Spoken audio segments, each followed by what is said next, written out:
Hi, everybody. I'm Brent Stafford, and welcome to a RegWatch special coverage of the Taxpayers Protection Alliance's Good Cop 2.0, the Tobacco Harm Reduction Counter Conference to the World Health Organization's COP11.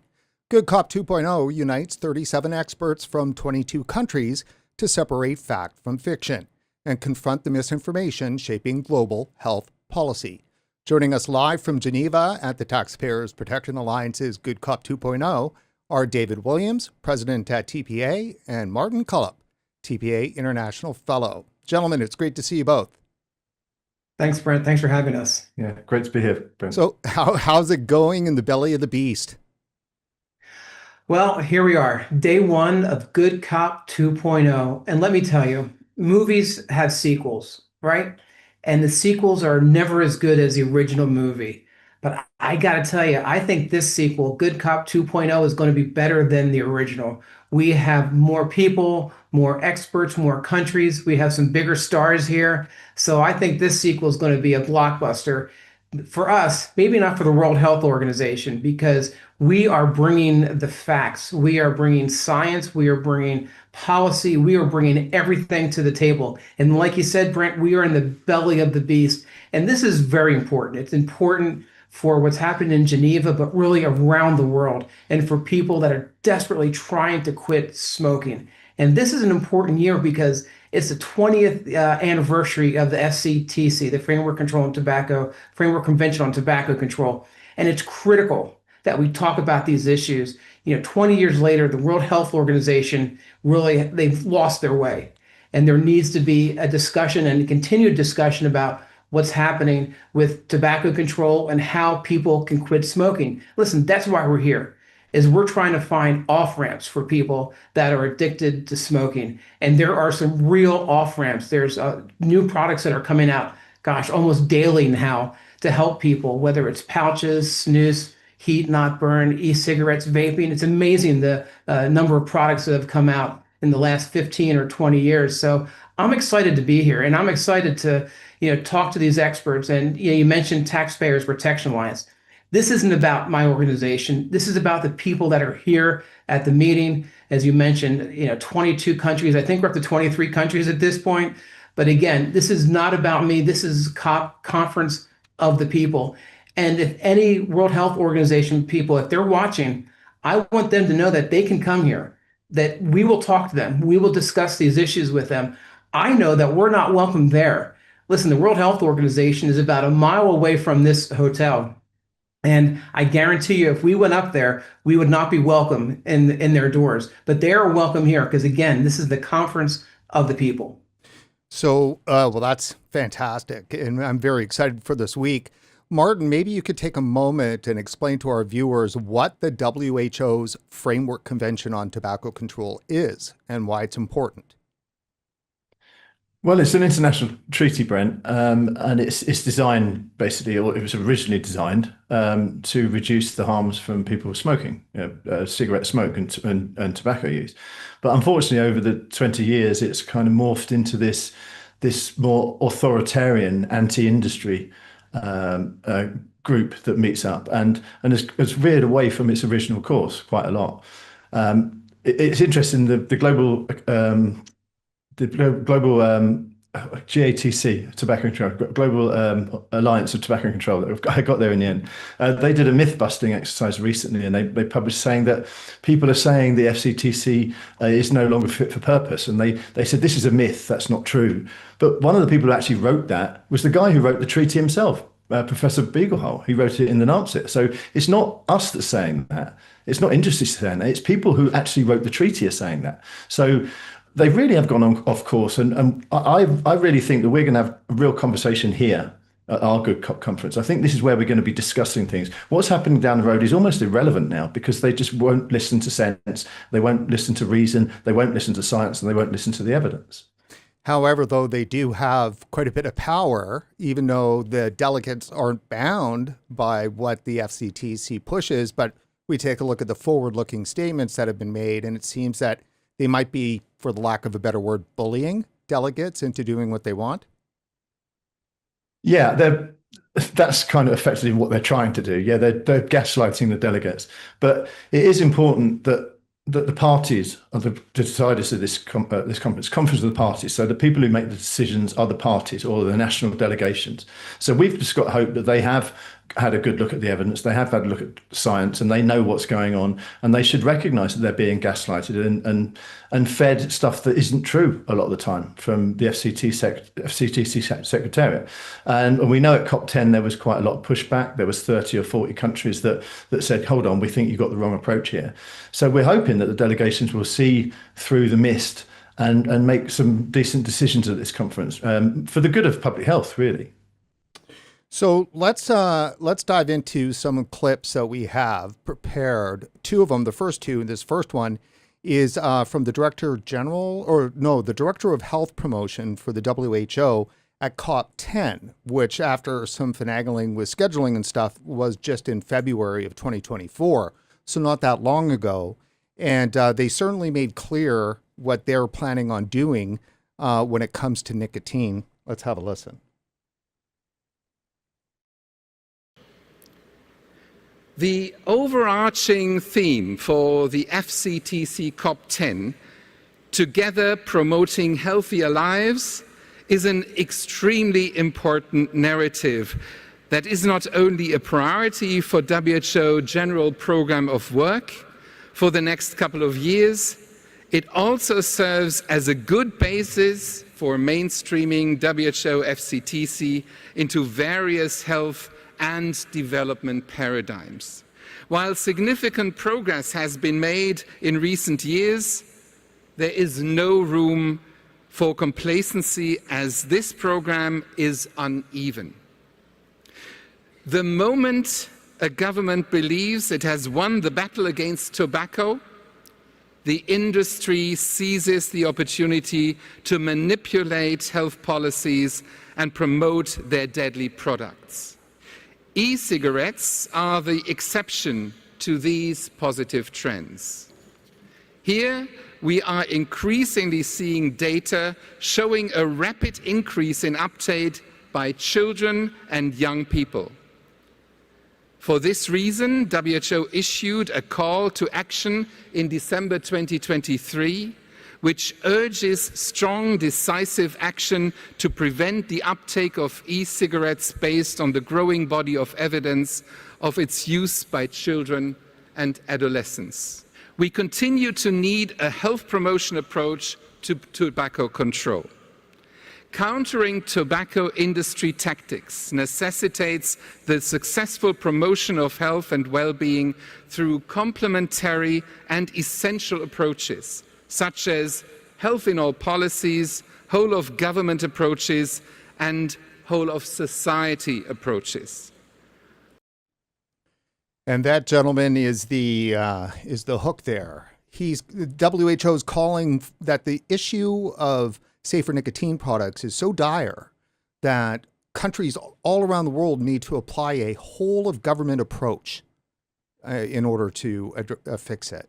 What's going on there?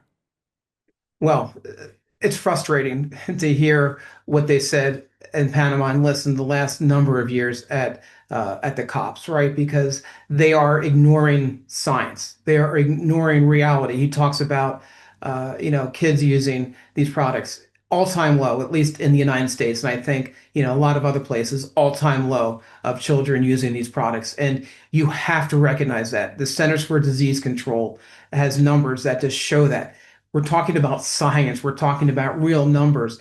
And they can say whatever they want. What we see is that the World Health Organization is struggling right now because more countries spoke up in Panama. You had St. Kitts and Nevis, who really took a lead in speaking up. And I got to tell you, there's a reason why this meeting is in Geneva this year, is because no other country really wanted to host this meeting. And this was their fallback. This is their headquarters. This is their fallback. And I think that says a lot about their mission and where they're going. And obviously, there's a lot to unpack with what they're saying about nicotine. But again, I think if you look at what happened in Panama, there are growing voices from these delegates. And I'm really hoping that we hear more of these delegates talk about the reality of the science, the reality of, giving people options to quit smoking, because for them, the World Health Organization, it's a one-size-fits-all. either you quit or you die. No, there's a lot of in between here as to what people can do with these products. Definitely. We have a short clip of St. Kitts and Nevis when they were speaking the last COP10. Hard to explain. I'm not too certain what happened there, but it seems that they were almost shut down by the WHO chairperson. So let's have a listen.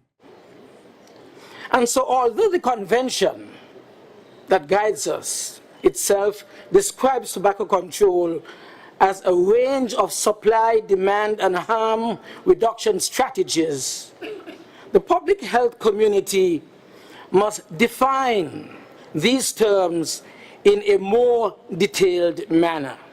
It is important to note, however, that the proven concept of harm reduction plays a significant role in other areas of public health, such as sexually transmitted infections, HIV/AIDS, drug and alcohol addiction, and in fact, air pollution. The tobacco control community should not reject the idea of harm reduction per se, but we should learn from the best practices of proven public health-oriented measures while preventing the tobacco industry from hijacking that important term. Having above in mind, we would like to present a proposal to establish, in line of the Article 5.3 of the St. Kitts and Convention. Nevis, please confine yourself to the agenda at Right. hand. And we This are is not the- proposing a working group, which I intend It to is not spend the more time for a time. proposal. Please give us an update on your on progress in Right. St. Kitts. And the Relating to update is that implementation. I shall deliver a proposal which will assist us in moving forward. Not Thank you. now, St. Kitts. Not now, thank not you. now at all, Yes. not now. Thank you. Not now. Not now. Martin, Yeah, that's, what happened there? That's Denzel Douglas from St. Kitts and Nevis. He's I think he's a former prime minister and a very prominent guy. And there he was saying that maybe the WHO should be thinking about harm reduction. I mean, technically they were right. It's not the place to present a draft decision, but I think he was just saying that that's kind of their approach and they want it recognised by the WHO. But they were brave, as David said, and there were other countries that followed them in the statements. They mentioned harm reduction in the statements. Many countries, I think there's some in the Caribbean, Philippines, I think did, and maybe New Zealand too. And we're hoping more people will use those statements to make a statement, if you like, that they favour harm reduction and that it can help public health in its own way. I'll just say you showed that clip of Rudiger Kretsch. I kind of agree with him in one respect, because he said there we were reducing tobacco use.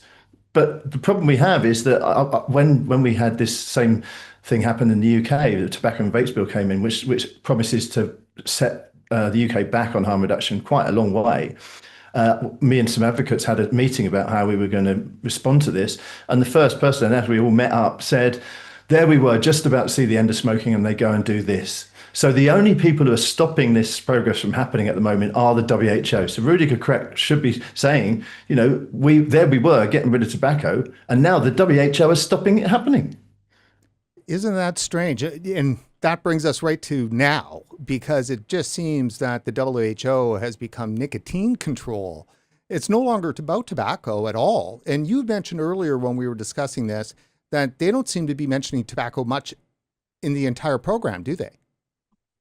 No, they're not. And I think what's happening is that we've seen the private sector, the free market, really develop these products that are taking the harm away from smoking. I mean, and listen, yes, this is a business, right? And my father smoked 3.5 packs of cigarettes a day for 20 plus years.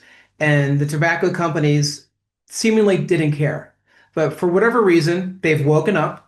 They have produced and are starting to produce these new products. And I think that's what we should be embracing, is that where we are today. And, part of the reason why I'm doing this, and Brent, we've talked about this before, is, I think we all have a personal story as to why we want this to succeed, why we want, the WHO to really understand the science. Is, for me, obviously, it's my father who had a triple bypass at age 42. And I was 18 years old at the time, and I thought 42 was really old. I mean, obviously now I don't think 42 is old at all. But, to have a triple bypass at age 42, the guy smoked 3.5 packs a day. And, I just wish that these products were available in the 70s and the 60s.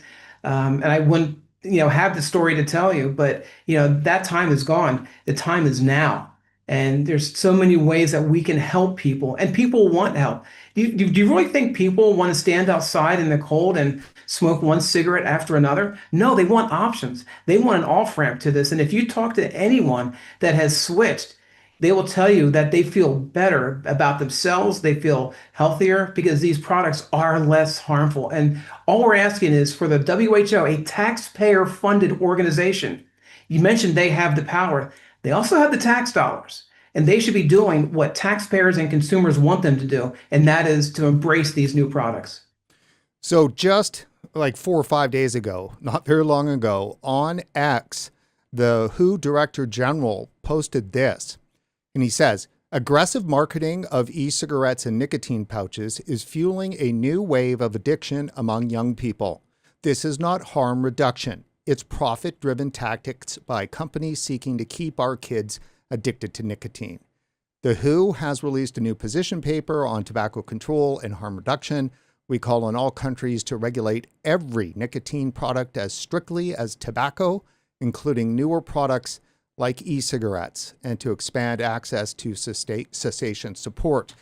And let me bring this one other bit up, because if you go to the WHO's position on this, and I think quite revealing, is that they mention that the industry claims these products pose lower health risks than conventional cigarettes and can be a part of a, quote, harm reduction, close quote, approach to tobacco control. These products frequently include electronic cigarettes, e-cigarettes, nicotine pouches, heated tobacco, smokeless tobacco products. The key thing is that they say that genuine harm reduction programs see health actors and agencies pursuing health objectives by implementing evidence-based strategies and interventions that are tightly controlled and monitored. Basically, only public health is allowed to do tobacco harm reduction, if they would do it at all. Yeah, and that was that tweet that he sent coincided with the media presentation he did, where he mentioned e-cigarettes during that media presentation. And he actually said there is the vaping and e-cigarettes are presented as safer alternatives, but he said there's no evidence of a net public health benefit. I mean, that's quite simply untrue. We know that these things are far less harmful, and he said that they should be regulated at least as harshly as tobacco, not the same. They say maybe they can go further, and this is what we're talking about at this COP. We're going to talk about forward-looking measures, which are going to apply to everything. It's going to apply to tobacco, combustible tobacco, and it's going to apply to safer nicotine products as well, which are absurd. So, as I said earlier, we're having conversations that need to be had, and those conversations are not going to be had up the road. So, it's going to be good, this conference, and we're going to get some conversations about these products, which don't rely on sophistry and spin. Now, I mean, it sounds like what we've heard from day one, starting to cover this issue back in 2015. People like Linda Bald and so forth would tell us that, why is this happening? Why is public health reacting this way? And one of the key reasons was because they didn't invent this solution. And it almost feels like we're right back to that as a primary thing. If public health had invented this solution, then they would have embraced it. Well, and let me just say that regulation is about control. It's not about freedom. The more you regulate, the more you control somebody. And every bureaucracy in this world is about enhancing regulation and enhancing control. We are about freedom, the freedom to choose. everyone has a different way that they're going to approach this. And what the World Health Organization is saying, no, you have to follow our way or no way at all. And again, Brent, this is about freedom. Everyone's going to figure out their best way, whether it's a pouch, an e-cigarette, vaping, heat not burn. So that's what we're promoting. You know, if you look at the overall picture here, we're promoting freedom and consumer choice. So, Martin, give us a minute or so here just on the experts and what we can expect from that, and we're going to then go into our first interview for today. Well, yeah, as David alluded to earlier, it's my fault, mea culpa. I miscounted. We got 23 countries, not 22, so that's good. And we had 24 experts last time. We've got 39 now, I think. So it's going to be bigger and better than before. We've got some fantastic conversations, especially on this Monday. We've got a conversation with Tiki Pang. We've got a conversation about the USA and whether it's right to leave the WHO. We've got one on the EU, and I think we've got one on Article 2.1 and the forward-looking measures. So it's a real data-packed Monday that we're going to be enjoying today. So I hope people enjoy it from watching from wherever they are. That's excellent. David, do you got a last word here before we jump into our interviews? This is just the beginning. And I'm really excited for this week for the experts. We have Asia Day on Wednesday, which we can talk about later. We have a panel completely in Spanish. So really, this is going to be about people talking and people sharing ideas. And I love the debate today about the World Health Organization, because some believe that the World Health Organization should exist. Some believe it shouldn't exist. And I think it's a very healthy debate to have here in Geneva. Excellent. Excellent. Well, we'll be talking to you again in a couple of minutes. So we're going to jump in actually to an interview that I did with you earlier for an episode of RegWatch that we released just a few days ago. So let's have a listen.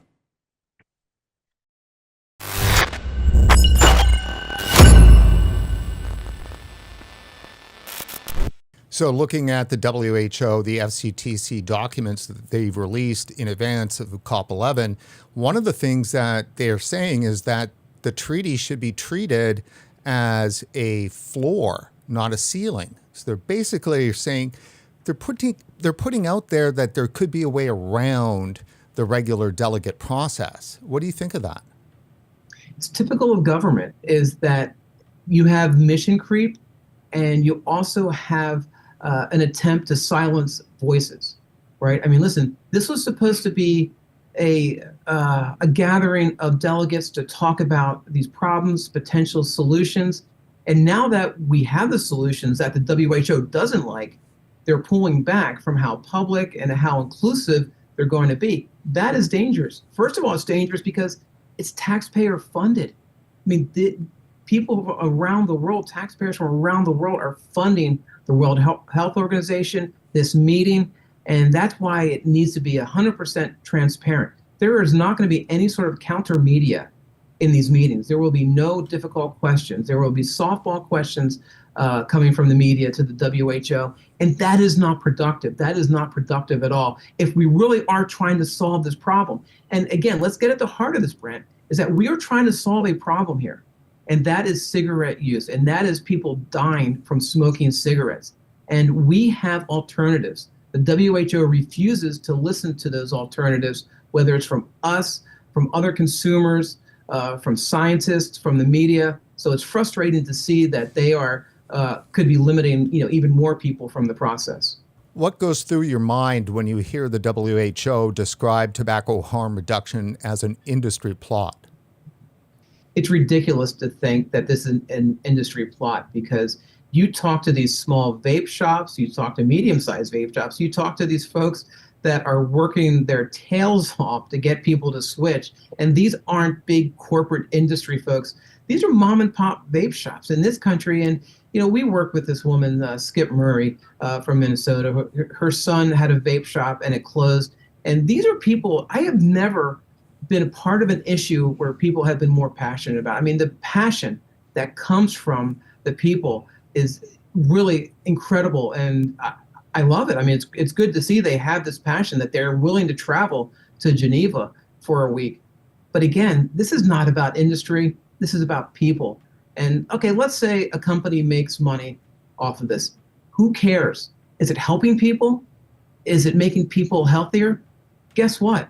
Elon Musk is making a lot of money off of Tesla.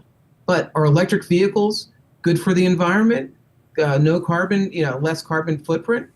Absolutely. So you can't just say, well, a company's making money, so it's bad. No, absolutely not. This is helping people. These products are helping people.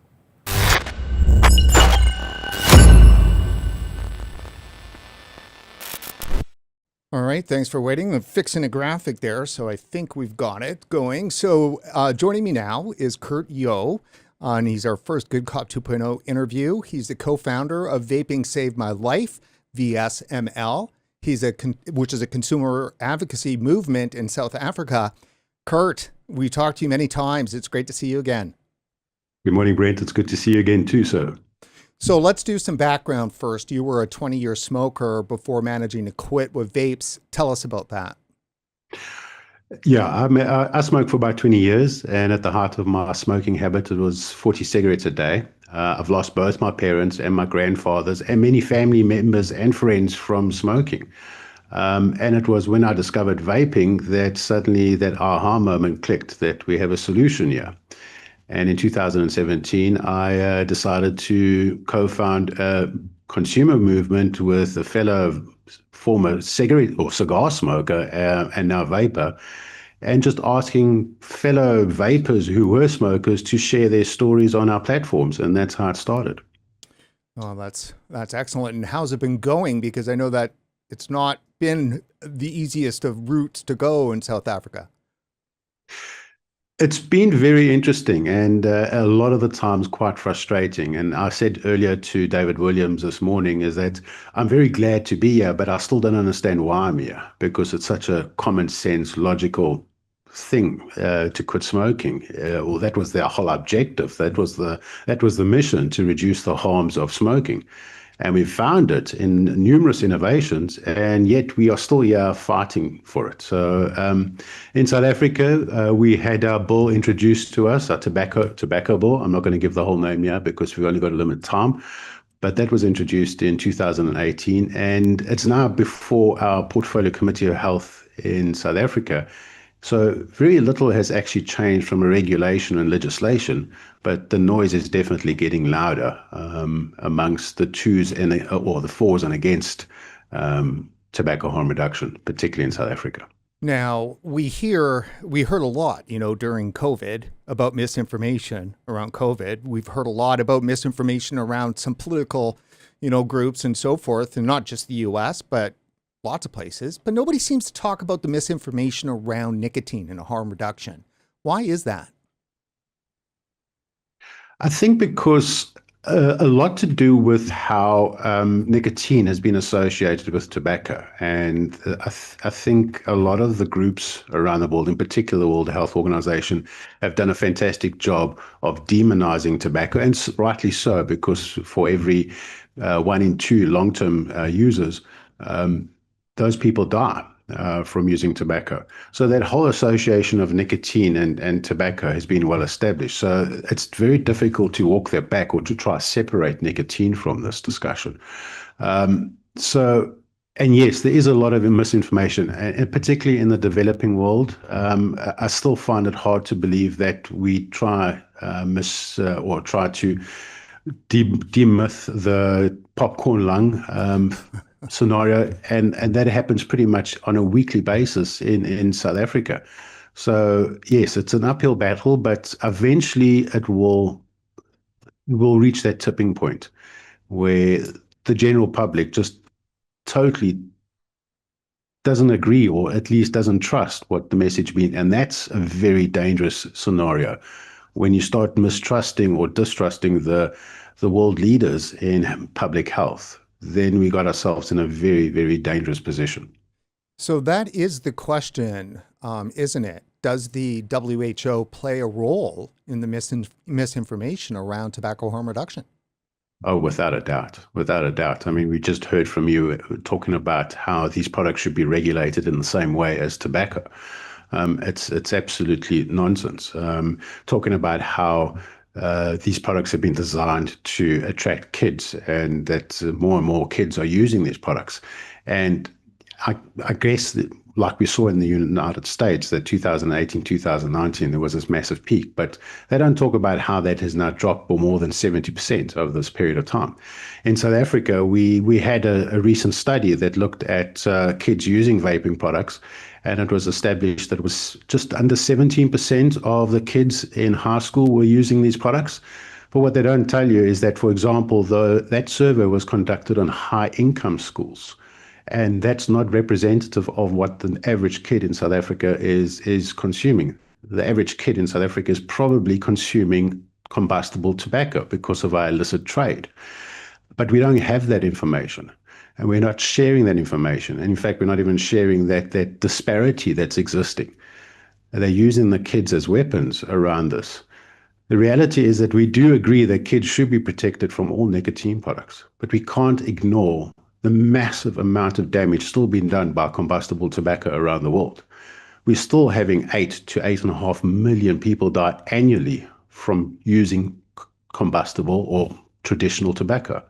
And we still have over 1 billion people using these products. But yet the focus has moved away from that. That's no longer the mission. The mission is now to demonize nicotine and the safer options of consuming nicotine.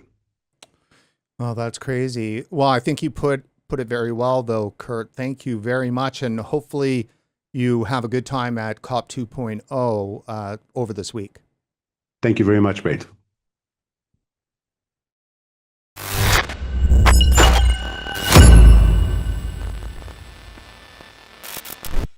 Let me understand this right. The Tobacco Control, the global treaty organization, has more items to deal with safer nicotine products than tobacco products.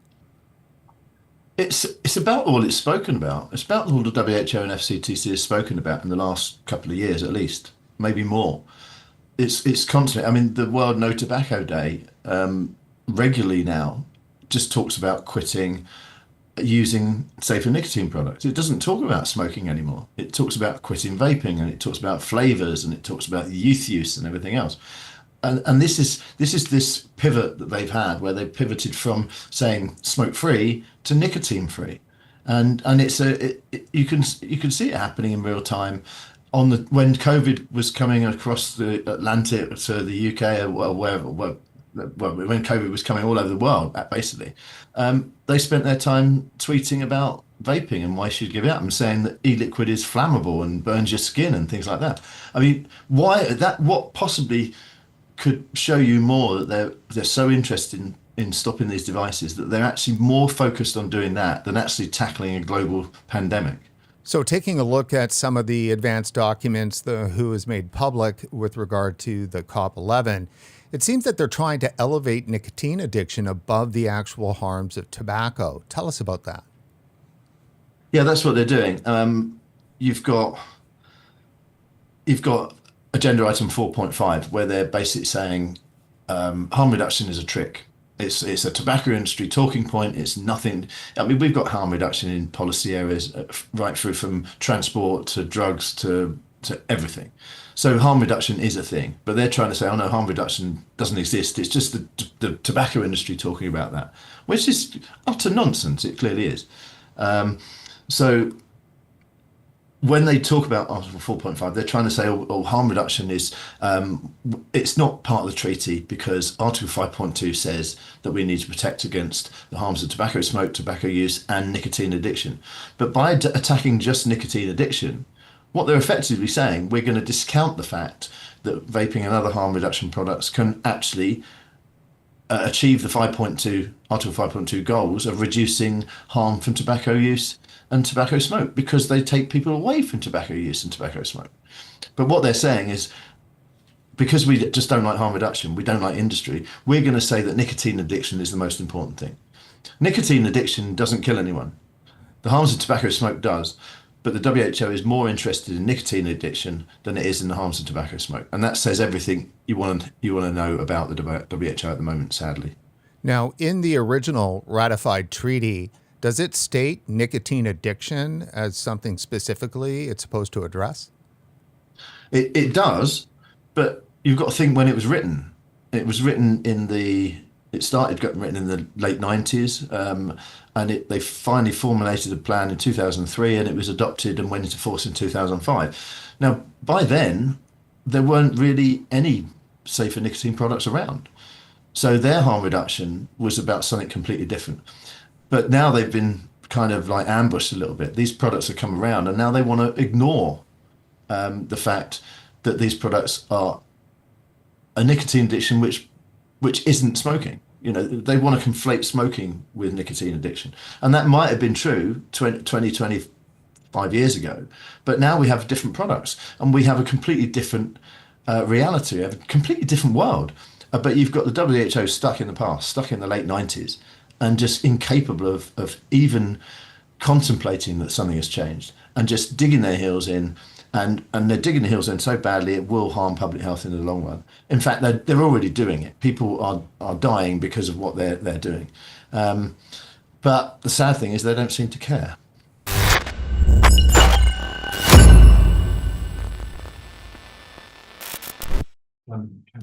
Joining us next, live from Geneva, is Jeannie Cameron. She's the founder and managing director of JCIC International, a UK-based consulting firm, and is widely known as an expert on the FCTC treaty.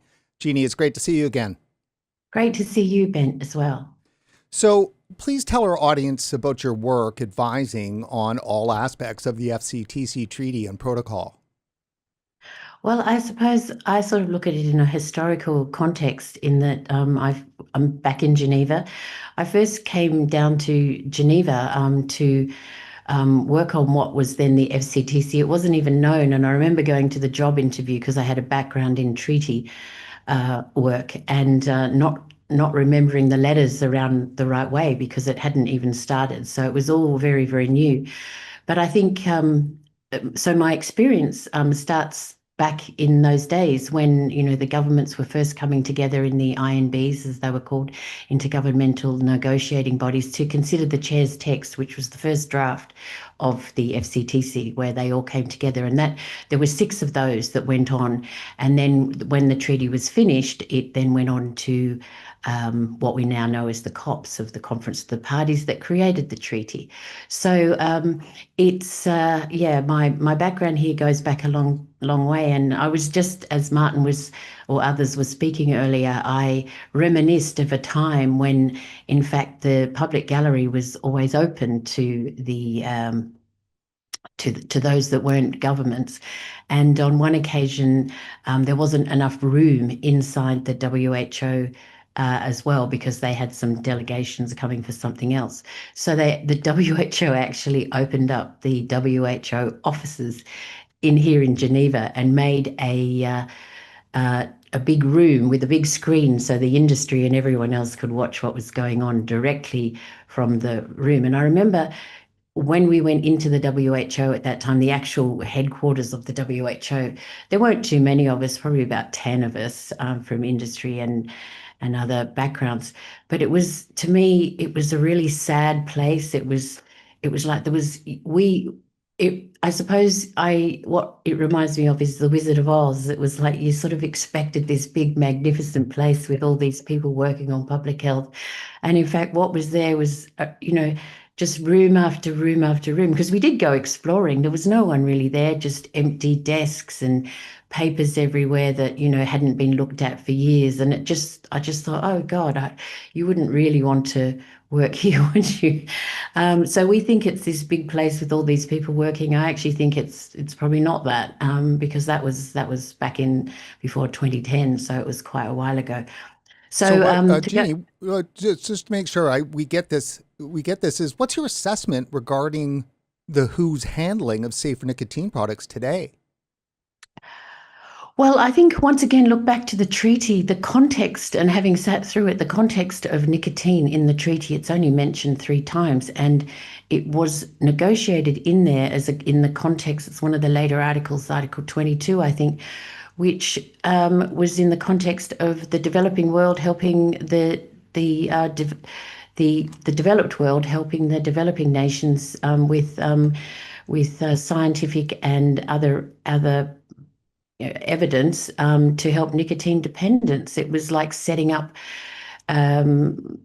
places that people could go to understand about, addiction to nicotine on the basis of smoking at the time. It was nothing to do with what's being talked about today, which I find quite extraordinary. And I think when we really do have to go back to the treaty and you look at the preamble. A preamble of a treaty is there to interpret the object and purpose of a treaty. And if you look through the 23 points in the preamble, none of them cover nicotine. They all relate very specifically, every single one of them, to cigarettes. It says cigarettes throughout, it says smoking throughout, and it says tobacco.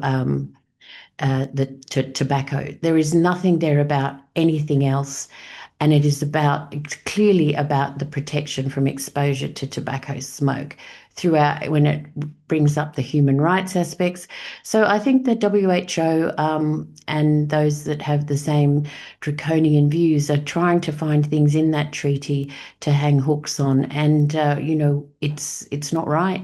And legally, it isn't right, because should this treaty, and not that I'm suspecting that it would, because there's no political motivation to do it, but if a government actually, governments went back to look at this treaty, it is very, and that's what preambles are used in any courts that do look at treaties. The object and purpose is clearly different from where it is at now and where it's being driven to. So they've put out forward-looking statements for COP11 that pretty much are calling for bans on safer nicotine products. How are they going to achieve that? Well, I think they've got, I'd like to hope they think they have quite a hard and uphill battle to do that. I think at COP10 we saw a number of countries led by St. Kitts and Nevis who spoke very strongly about the need to look at harm reduction and to look at, that how safer nicotine products are in fact bringing the smoking rate down. For the WHO to ignore that is really going the wrong way. So I'm hoping that COP11 will bring far more countries and stronger countries to come out and say and use the evidence of what is actually happening in their countries in terms of actual scientific evidence and data on the reduction of smoking due to safer nicotine products. And if they start saying that and they start putting forward proposals that seek to have that looked at, then I think we'll be in a positive position. COP7 was really interesting in the decisions document there. It actually says something like, if people can switch to essentially e-cigarettes with speed and haste, then we can see a reduction in smoking, etc. I sort of feel sad that there's not a lot of legal people on these delegations for governments. It's just health people and they don't really look at these hooks and things, because that could have been really significantly used to really bring this area into far more prominence than it is at the moment. But I'm really hopeful that COP11, and I think I'm really hopeful it will be a turning point for the science and evidence to really show through, and that governments do bring that up as a credible part of the policies that have worked in their national governments. Well, I hope as much as you do, Jeannie. Thank you so much today, and enjoy your week in Geneva. Thank you very much, Brent.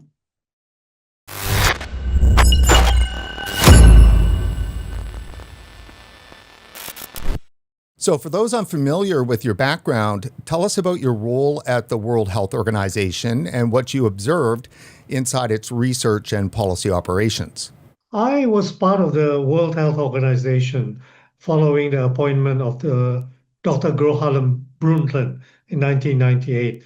And she had a vision about WHO playing a central role in the use of scientific evidence for health policy formulation. So she established a new division within WHO called Evidence and Information for Policy.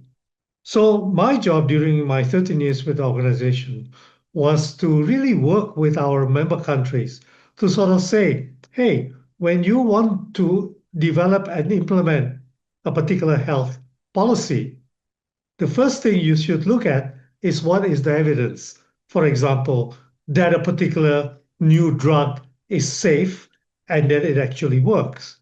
So that was sort of the raison d'etre for the existence of that division. And that's actually what brought me into the orbit of tobacco harm reduction, because about 5 or 6 years ago, and before that, I was totally disconnected from this whole area of activity. But a colleague of mine brought to my attention the fact that despite the very strong scientific evidence that tobacco harm reduction could be a very important tool in helping to end the smoking epidemic globally, it wasn't being used and adopted by many, many countries. And that's what triggered my interest. Why is it that in spite of all the evidence, such an important public health intervention was not being adopted? I would say around, I don't know, maybe 5, 6, 7 years ago, eh, when vaping became a little bit more mainstream, became a little bit more popular, and sort of uptake of users around the world, that's when the WHO came out with a strongly anti-THR position. And that has in fact become more strong in the last few years. So it has been in parallel with the rise in popularity of electronic cigarettes, of heated tobacco products, and more recently of the nicotine pouches. So it's fairly recent that it has been a particular point of contention between the WHO position and those of us who want to see a more inclusive, let's say, discussion and a more, let's say, risk proportionate position of the WHO.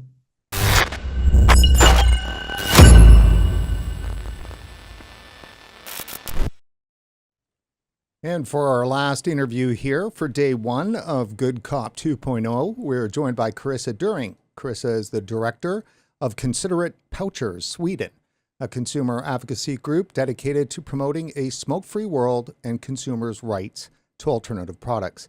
Carissa, thanks for coming on the show. Thank you so much. I'm glad to be here. So first off, what brought you to the issue of tobacco harm reduction and safer nicotine products? It is kind of a concept that comes really naturally when you live in Sweden. It is something that is very integrated with our culture. And I used to travel a lot as a young student, which meant that I got to see how students in other countries were living. And I found out that a lot of people smoke, and they smoke a lot. And it's not something that I see in Sweden at all. So that's when it became evident that Sweden has something that is very, very special and unique, and that the rest of the world also should follow. So when I got the opportunity to work with this, I said, yes, let's go for it. This is super important. Smoking is the leading cause of preventable disease in the world, and that's something we really should do something about. And since we have a solution to it, we also need to use that solution. Now, most of our viewers know about the great work done in Sweden to eradicate smoking. Tell us about that. Well, what's really interesting is that we've had snus for a very long time. So A lot of males have been using snus for decades, more or less, which has led to men having a lot lower smoking rates. And then in about 2016, nicotine pouches were introduced to the market. And also women started to switch from smoking to using nicotine pouches. And today, that means that we have landed on a smoking rate at 5.4% in the whole population. And we even have a smoke-free generation. My generation, aged 16 to 29, only have 2.3% daily smokers, which is incredible and quite unprecedented. And that's because we chose to switch the cigarettes to the nicotine pouches and the snus instead. So what impact do you think the WHO has had on, say, Europe's approach to regulating safer nicotine products? It has a huge impact. I mean, the EU in general is not intent to follow in Sweden's footsteps, and the WHO is very important, and the WHO has a lot of influence in Europe, and Europe in its turn have a lot of influence on Sweden. Even so, they can ban nicotine pouches in Sweden as well, which would be detrimental to our success. So what happens within the WHO is really important for the future of safer nicotine products in Sweden and in Europe. And the WHO also kind of sets the standard for what kind of narrative we have around safer nicotine products. That's one of the main information sources. And if that is not accurately portraying how safe these alternatives are in comparison to smoking, then that information will not get out there. So that is very, very unfortunate and something that we really have to change. And I hope that this week will bring a lot light on that.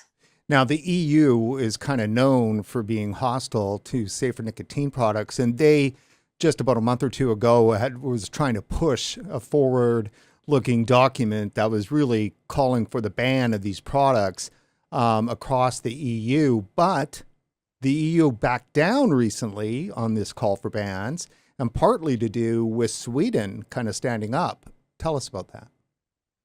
Yes, it's really quite remarkable. The development with nicotine pouches and snus in Sweden has been very consumer-based, and was not originally something that the politicians were really promoting. But now in the last 2 years, there have been a big shift in Sweden, and the politicians are really catching on, which means that they are to a larger extent defending nicotine pouches in the European Union and internationally in general. And I think this is a really important turning point, because Sweden, we have one of the best examples in the world. So our politicians need to be out there fighting for our model and telling the rest of the world that this works. This is something that the rest should do. And in particular, European Union, I mean, the average smoking rate in the EU is 18%. They're not even close to what we have in Sweden, and the rest of the EU is falling behind. Unbelievable. Well, let's hope that everybody listens to Sweden. So, Carissa, thank you so much for joining us today. Thank you.